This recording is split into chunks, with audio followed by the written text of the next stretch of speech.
Që nga data 7 qershor, ish polici njësisë speciale operative Arbnor Spahiu është duke qëndruar në qendrën e ndalimit në Kanjis të Serbisë. Të shtunën, ndërsa ishte duke udhëtuar së bashku me familjen e tij në Gjermani, Spahiu ndalua nga autoritetet serbe.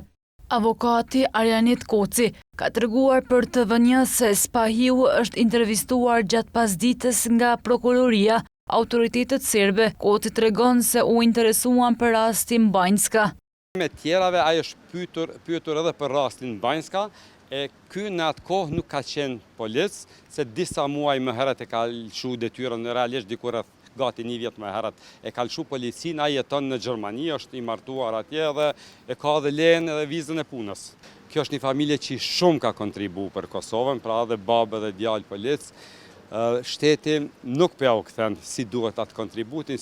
Koci mes tjerash ka thënë se shumë shpejt ish polici do të lirohet. Ai është shumë mirë, ai është djalë i mirë, djalë i fortë, ai nuk ka lidhje fare. Unë mbrëm kom marrë në 2 natës prej Beogradit, për këtë çështje i kom mbledh provat, e kom vëzhgu situatën, nuk ka asnjë provë për dyshimet të cilat e rëndojnë ato. Unë detaje sot nuk muj me dhanë për publikun, kisha pas qef me dhanë, po nuk muj, në mënyrë që mos me shkaktu dëm, po jam i sigurt që ai shumë shpejt do të kthehet. Për këtë rast, Ministrja në Detyrë e Punëve të Jashtme, Donika Gërvalla, tregoi se i ka njoftuar ndërkombëtarët.